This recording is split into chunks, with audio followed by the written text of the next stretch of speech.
I will be walking. Are you done, right? I will be walking through an outline of Genesis in this video. This isn't the first time of me doing it, since I remembered roughly three 3 years ago or so, when I last did a walkthrough of the entire Genesis. Back then, my memory of Genesis was not really as solidified yet, but I think I've probably come like a long way since then in just repetition and rereading through the book that I may have a sense of the overall outline. I thought it would be helpful to understand an outline of Genesis because it is the beginning of God's redemption story on the one hand, and on the other hand, some of the narratives in between are not isolated but very clearly connected. There are some reasons why why the whole book is pieced in this way, why a chapter follows after the next chapter, why certain events are being talked about, and outlined in this way. This is first half, so it's Genesis 1 through 25. Genesis 1, of course, is God. The highlight is really God creating the heavens and the earth. Yeah, so in the beginning, God created the heavens and the earth. The earth was without form and void, and then God made the earth, and then he adorned the earth in 6 days. Part 2 was first Sabbath, and then it was Adam in Eden, and then it was the creation of woman also.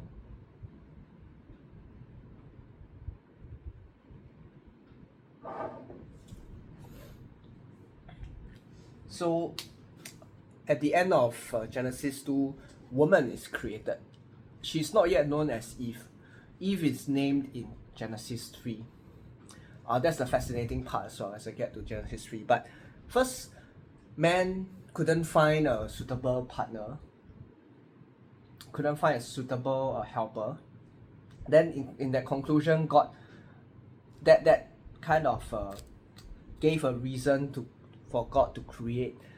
I wouldn't say that triggered God to create, but okay, in some sense it triggered God to create woman as a helper to Adam, to the man. Yeah.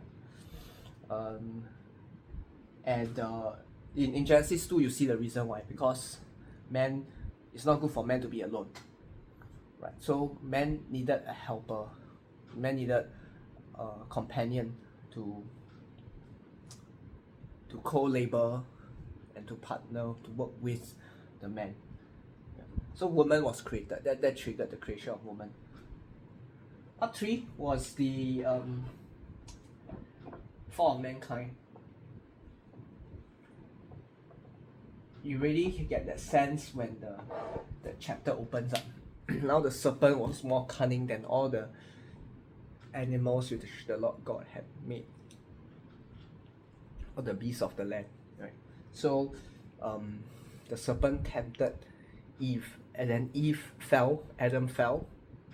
They hid themselves, and God went out searching for them and calling out, "Where are you, Adam?" And Adam responded, albeit not very well. So the woman that you gave to me, she made me eat from the tree that you commanded me that not to eat. Yeah. And as I mentioned, this was also Genesis 3 at the end, was also the naming of Eve.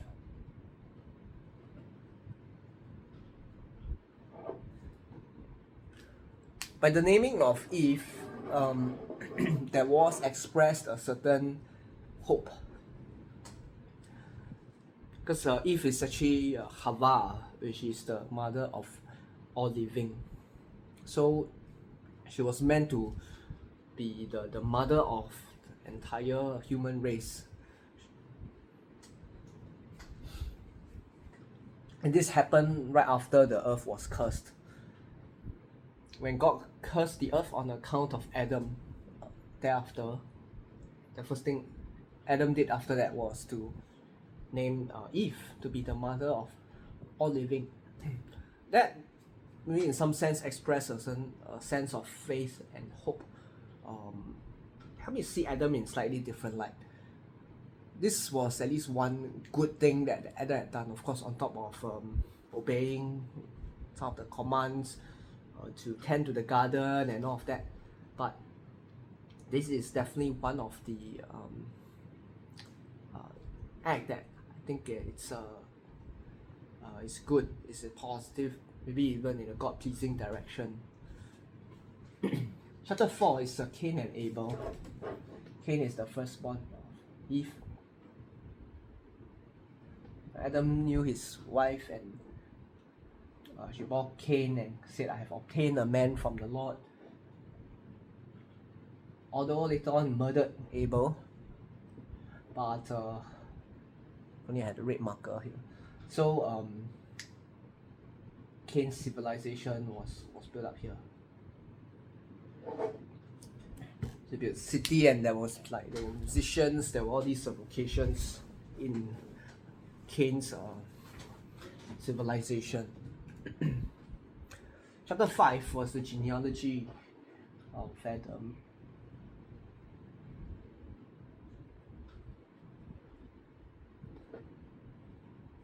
And it leads us to the father of Noah. And then Genesis 6 was the multiplication of man's wickedness. And then this is when Noah rose to the occasion. Noah found grace in the sight of the Lord, and he started to build his ark. Alright, so chapter 7 was God saying, come into the ark.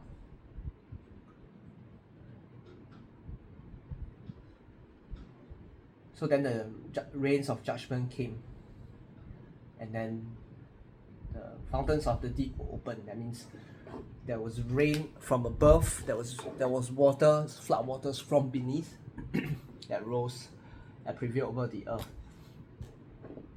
And this led to chapter 8, which was Noah's deliverance. This was what the NKJV titled it. Basically, this was when the flood waters had receded. Here was the death of the entire mankind. Alright, let me draw a skull here. And here was the life of the new human race, the Noahic human race. Here was also given a covenant which extended into chapter 9.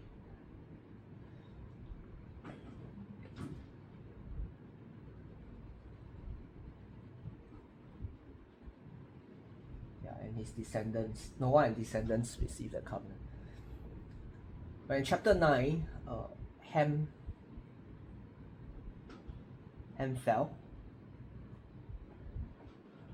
Firstly, Noah planted a vineyard, and then he got drunk on his wine, and then Ham kind of ridiculed Noah's nakedness, incurring a curse upon himself. The curse pronounced by none other than his father, Noah. Chapter 10 came to learn this term. It's called the Table of Nations. And it's the genealogy of Japhet. And so there were all these nations that branched out from Noah: Japhet, Ham, and Shem. Shem, of course, being the father of the Jews and the Semitic race. He birthed forth many of the Semitic people. So I can't think of any off the top of my head other than Abraham, was the Syrian, right? So that was a lead up to. But basically, when we come here, we have Adam's genealogy to Noah, and then out of Noah, Japheth, Ham, Shem, and then out of Shem again is called out special people, Abraham, beginning with Abram. And even though Abram was a chosen person, he himself had to come out. Yeah, there's just no ignoring this. You can be a special person, you can be a Christian, you can be a born person of God, child of God. God actually still calls you out. God calls you to leave behind your family, and Jesus says that whoever wants to follow me must hate their mother, their father, their brothers, and all that, more than they to love Jesus more, right? To follow him. Whoever has given up, mother, father, children, and all that to follow me will receive in eternal life, right? So their reward in eternal life. And this is what we see here, the calling out from a seed of Shem, which later will happen in chapter 12. Likewise, you see Noah here, Genesis 5. He was also called out, right? For among a long line of generations, you could see that Adam was a son of God, and Noah could have just been like, I can rest on that credential. I'm a safe person. Or Noah found grace in the sight of God. Okay, don't need to do anything. But when the flood waters came, it doesn't discriminate. Right? So he was still called out.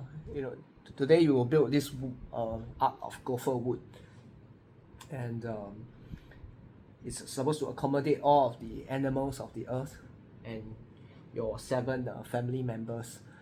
You need to follow that to be saved. When we jump to Hebrews 11, we say by faith, Noah being divinely warned of things to come, moved with godly fear, built an ark for the saving of his household, by which he condemned the world and became heirs of righteousness. But because of his faith, he built the ark, and that was a salvific work that justifies him. Okay, and why is that so? Why does that person of God have to be called out? Because in Genesis 11, mankind was corrupted again. Mankind corrupted itself again on the earth. They built the Tower of Babel. And this was when the confusion of tongues came about. People began to speak different language. All these people groups were scattered, and then they initially had one language. Now, different groups of people were separated by languages here. Genesis 11. So, by that, God had intervened in the midst of pride of united the nation under heaven, or united earthly people under heaven. Genesis 12. Okay, but firstly, after this confusion of tongues, the Bible zooms into, I believe it was the genealogy of Terah. So Shem to Terah and Nahor and Abram. Then Genesis 12 was the call of Abram. So we see the context in which Abram was called.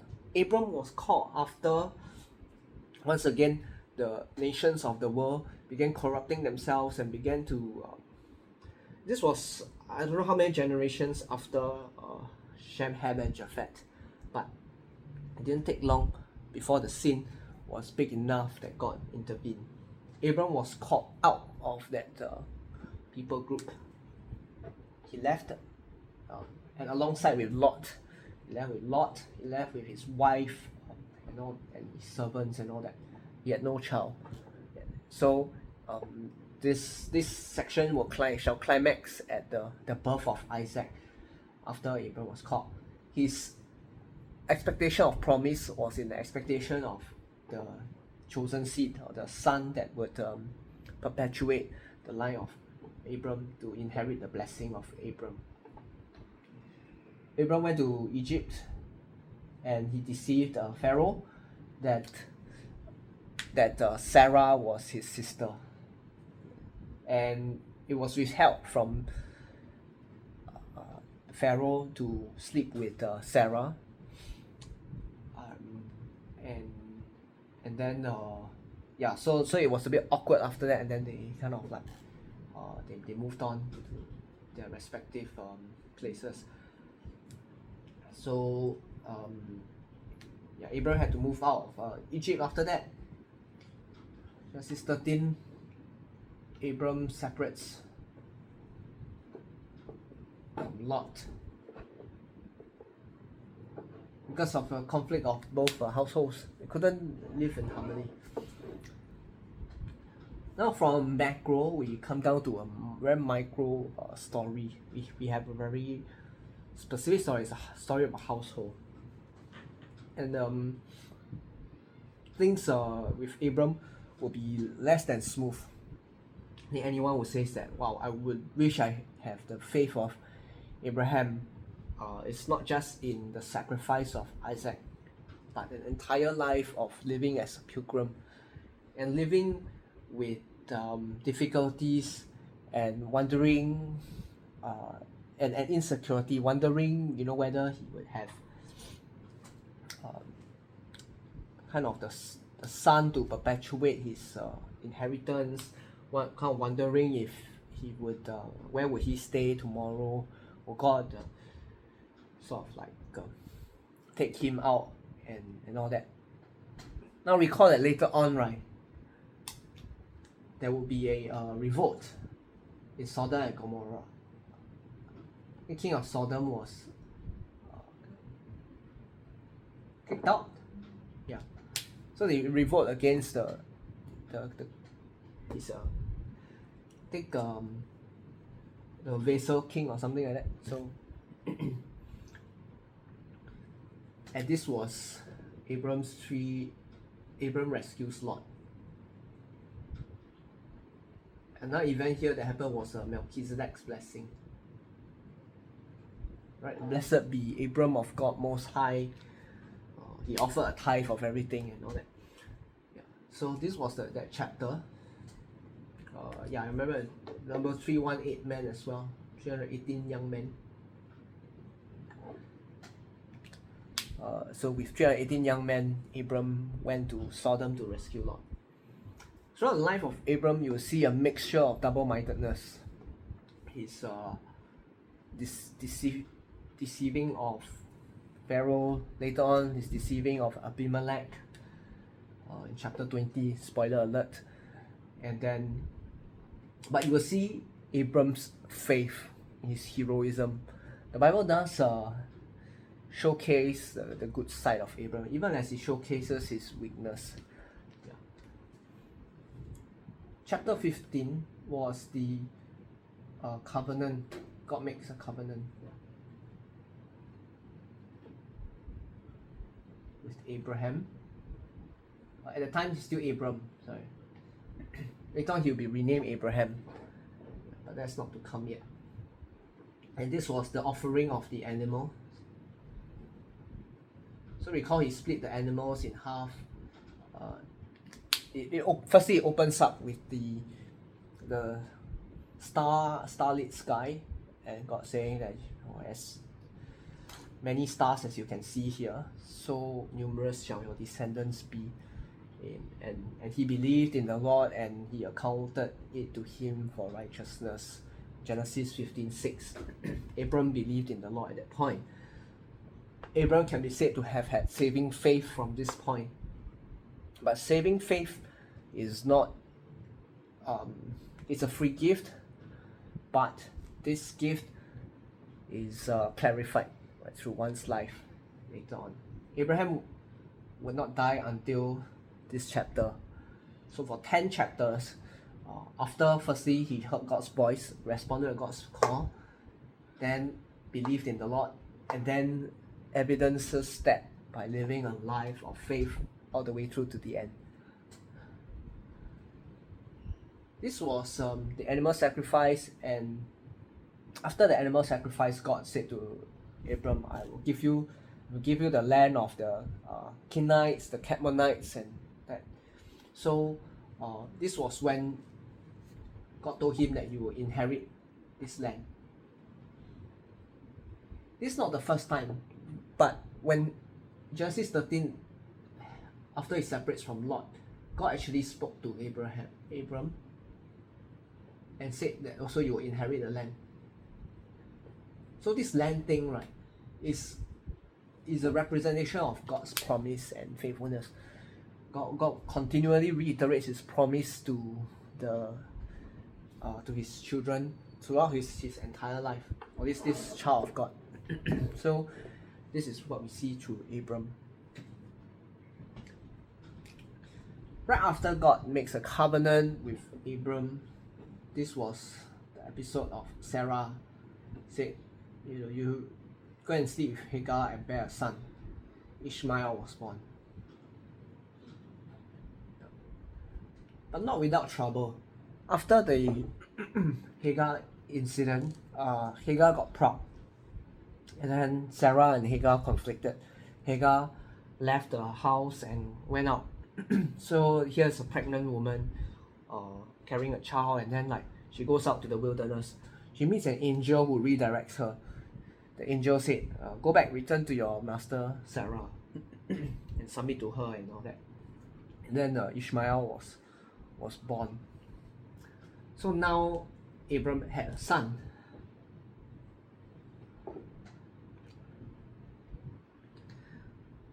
Now note that in the previous chapter, Genesis 15, Abram did believe in the Lord. But he had his own idea, or his own quirk, and of how God would fulfill that promise. He believed in the Lord, but it wasn't a wholehearted belief, to say the least. Because in the following chapter, he would impose an idea of what God's fulfillment looks like. Things that, hey, maybe this idea from Sarah is God's idea as well. So God, this is the descendant that God has blessed me with. So he had Ishmael. And that was how, because when Abram was 99 years old, Genesis 17, God spoke to Abram. He renamed him Abraham. And by the time he said that you're going to be a father of nations, he believed that Ishmael was the chosen seed. But no, God corrected him. He said, Sarah will bear. She is Sarai, and then Sarah. Sarah was renamed here, so Sarah will bear you the seed. You shall call him Isaac. Yeah, and this will be the covenant child. In Isaac your seed shall be called. This will be the verse in Genesis 21. Here it's not mentioned yet, but later on you see Genesis 21. In Isaac your seed shall be called. So this was the incident that God changed Abraham's name to Abram to Abraham, and then Abraham laughed, and God kind of built upon that to say that, because Isaac means laughing, so you will call his name laughing, in the sense of joy. Yitzhak. Yeah. So 99 years old, we moved on to that. 18 was Abraham and Sarah encountered the 3 angels, foretold of the judgment of Sodom and Gomorrah. Then so he was very respectful, very hospitable to these 3 angels. turn aside and let me, slaughter my lamb and then let me offer you food and all that things. Sodom and Gomorrah was about to be judged.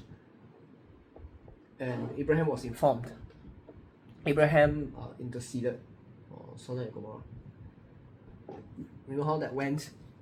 What if there are 50 men here, righteous men, would you still destroy? And it came down to what there's one righteous man. And we think that we know better than God. Yeah, this is where I guess a bit of interpretation is good. Like Abraham thought he knew. What if, you want to judge? Shall not the judge of the earth do right? What if there's one person? Would you still destroy the whole city? God said, I will not destroy. And in Genesis 19, this is revealed. Lot was there. Maybe Abraham, in his humility, didn't mention, hey, Lot is there, you can't destroy it. He said, what if there's one righteous man? 19 was the deliverance of Lot. This was where God's righteousness was revealed, vindicated, in the statement of Abraham, which preceded it in Genesis 18. But this was when Sodom and Gomorrah was judged. Sodom and Gomorrah were judged, but not before Lot was delivered. Then Sodom and Gomorrah destroyed. Fire and brimstone came down. Lot was preserved, the righteous man, and his household. So his sons-in-law would have been saved, but they didn't went out. Only his 2 daughters remained. His wife was supposed to be saved, but turned back and became a pillar of salt. Remember that. They turned aside to this place called Zoar, and from Genesis 19, Lot's descendants were branched out. Lot had 2 daughters who slept with him. They intoxicated Lot, and then they conceived by him. He gave birth to Moab from my father, and Ben Ami, son of my people, who became the Moabites and the Ammonites respectively. And we shall see that with every Gentile people group, they have quite a twisted background. Notwithstanding Abraham himself also, quite a twisted character. But even if Moabites and Ammonites have quite a bad rap. By Deuteronomy 23, the law of Moses was given, they shall not enter the assembly of the Lord to the 10th generation. Yet, even among a wicked people group, as seen as wicked by God, there can be righteous people. Ruth was a Moabitess, and Ruth was a redemption story for a wicked nation, as seen in the whole redemption history of the Bible, the Old Testament history. Right, so from Genesis 19, we move on. This was Abraham, Sarah. So he would deceive again. This was Abimelech, and Abimelech is a Philistine king. So he dwelt in this place called Gerar, and then the king took an Abraham wanted to self-preserve, so he said, Sarah, you pretend to say that you are my sister, and I'll offer you up to the king of Abimelech. But one day Abimelech was observing, and then I don't know whether this was the dream. I think Pharaoh's one was a dream, but this one was that no, this was a dream as well. He dreamt, and then God said that you're a dead man because you have somebody's wife, in custody. Do you know why God had to deliver Sarah twice? She was going to give birth to Isaac. So God was preserving both Sarah and also Isaac as well, so that this woman will not be defiled by some of these Gentile kings.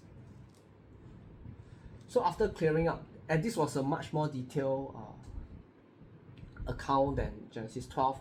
There was dialogue, there were names.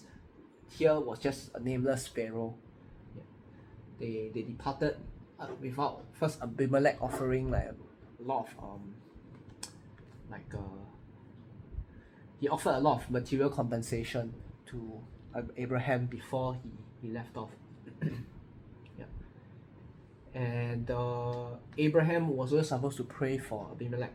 He prayed for him, and Abimelech's household became fertile, whereas initially his wife was barren. So they moved on from Gerar, and then Genesis 21, Abraham was should be 100 years old. This was when Isaac was born. God has made me laugh. This was what Sarah said.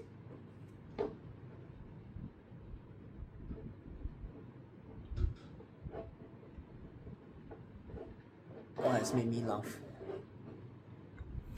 So here Isaac was born, and shortly after, Hagar and Ishmael persecuted Isaac.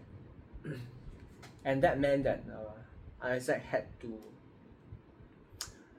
Abraham had to choose between Hagar and Sarah and all that. And Sarah said, "Cast out this bondwoman and her son." So with that, Hagar and Ishmael were out of the picture, and then they went off on their own. They were at they met their own kind of tragedy, and God delivered Ishmael, saying that this young man will not die. An angel was sent to deliver him. Then we moved on to Genesis 22, and this was God called out to Abraham and said, offer up your son. In Hebrew is called the Akedah, the binding of Isaac. Isaac was bound to be sacrificed, and Abraham obeyed. And then the final minute, God said, "Do not lay your hand on that boy. I know that you fear me." And this was when the covenant was re-ratified. Blessing, surely I will bless you and make your descendants as the dust of the earth. So his obedience was revealed here, and God reaffirmed his covenant which he made previously. Genesis 15, Genesis 17. Here he said that previously when he first called, I will bless those who bless you and curse those who curse you. And here is blessing, will bless you. It was a double emphasis on the blessing. He vowed God made an oath by his own name. Then in Genesis 23, death of Sarah and burial.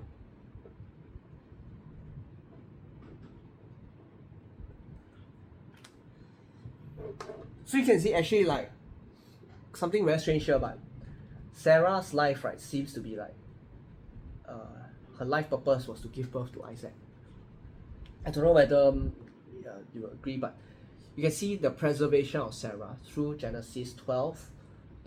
The thing which is not really in the foreground. 14 or so, but by 16, 17, 18, 19, 20, God preserved her to give birth to Isaac in 21, and then to die in Genesis 23. Abraham bought a land from the sons of Heth, father of the Hittites.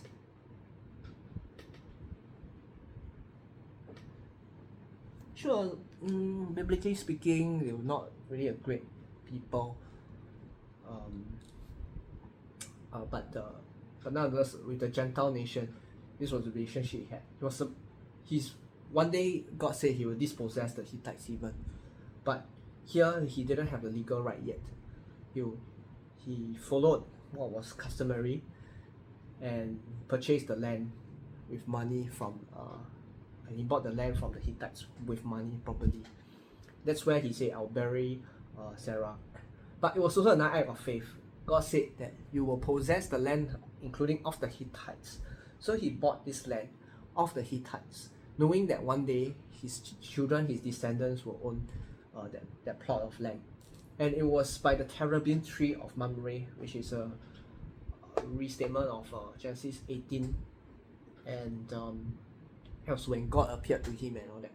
So there was a bit of allusion to the place where I built the altar to God, and the place where I want to live in faith to God's promise that the land that he will give to me. And in the rest of Genesis, it will be the same thing. Later on, when Joseph and Jacob died in Egypt, they said that don't bury me here. One day, bury me in the land of my ancestors. Bury me with Abraham and Sarah. Okay, moving straight on. So that was Sarah, I think, and what it instructs us. Genesis 24 was Isaac. Isaac obtained the bride through Abraham. Abraham told his servant, make an oath to me that you will go back to the land of my ancestors and find someone from my household, my family. Don't take a woman from Canaan. Take a woman from my line, from the Semitic line. So Isaac, a bride for Isaac. Actually, the title of the header of this chapter is a bride for Isaac.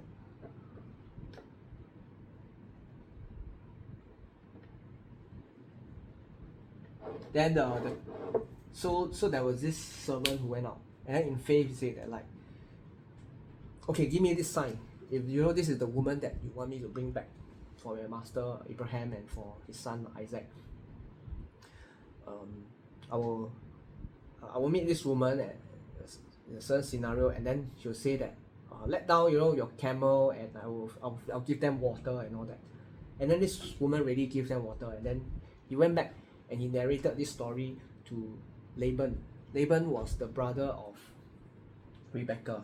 So then Laban was, he saw all this dowry and all that the servant had brought, and he was like, why not? We let Rebecca say what she wants. But she can go back to Abraham and marry Isaac. So they agreed, and the servant took Rebecca back to Isaac. And Rebecca met Isaac just as he was coming back from meditating in the fields.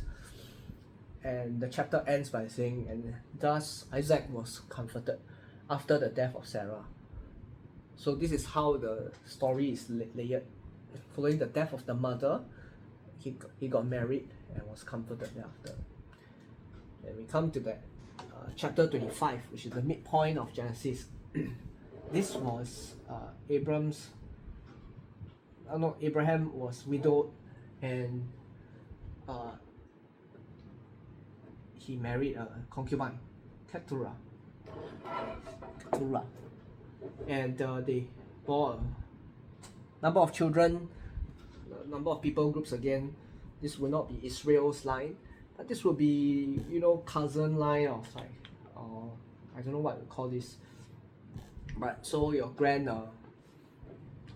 grandfather's other wife's kids, which includes a very interesting group of people called the Midianites. And I have, from reading numbers, I have a very negative impression of the Midianites. But recently my view was changed, So do you know that in Exodus 2,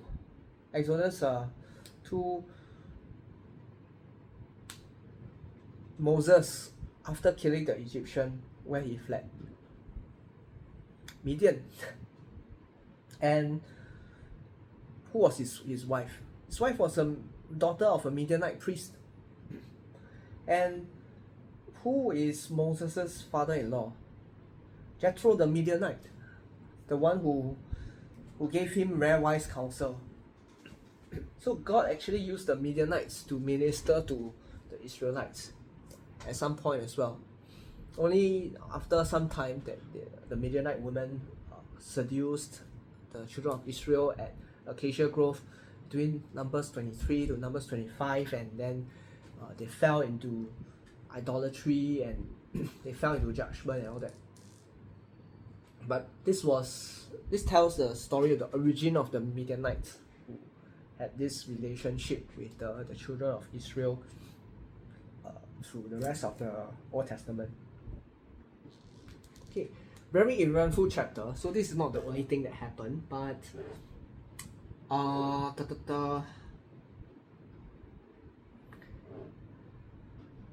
Isaac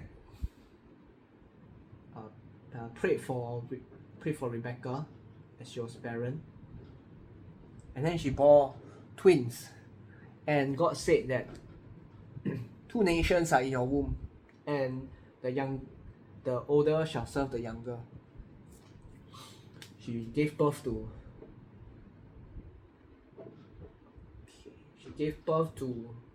Esau and Jacob. Yeah. And then Abraham died. Okay, I believe it was in between these 2 events or something, but Abraham died somewhere in this chapter. But I wrote it this way because it said that Abraham did interact with Esau and Jacob. He was there when they were born. He was grandfathering Esau and Jacob. But at some point, Abraham died. Okay, so he died, and then these 2 grew up. Esau and Jacob grew up, but through one incident, the hunting incident, Esau came back, was hungry, and he said to Jacob, sell me this lentil porridge that you're making right now, so nice, Jacob said, give me your birthright if you want this food. And Esau said, I'm gonna die already, like why do I care about my birthright? So just give me the lentil soup. And so it was called Edom after that, because I think it has a reference to the word red, the color of the soup. Yeah, there's a red bunch of people. But here it's mentioned that Esau despised his birthright. We can see a very negative light being cast on Esau as Jacob is slowly exalted, even though Jacob was also a very tangly character. He's a very mixed character. But from Genesis 25 onwards, the birth of Jacob would come into the forefront of the scene. Previously, from Genesis 12 to 25, we see a handover from Abraham, slowly fading to the background, and then Isaac coming in very briefly for a while. I would say that Isaac's faith was perhaps exhibited starting from Genesis 25 onwards. His life came a bit more into the forefront, and then but that wouldn't last through Genesis 27, because after that, in Genesis 28, it will trail the life of Jacob after that until Isaac died, essentially. But you can see between Genesis 12 to 25 is like handover between Abraham to Isaac and Jacob. Jacob coming into the forefront. At some point, Joseph also comes into the forefront, and we have all these characters. But here you can see already, starting from the creation of the earth, God calling the person out of his household, out of the world, to follow him, and in a very radical sense, to leave behind everything. And at different points, different persons would come to the forefront to be the important steward of the redemption plan that God had for mankind, demonstrating their faith in the promise of God. Noah demonstrated his faith in God's deliverance amidst a worldwide judgment of just a cataclysmic judgment of a global scale.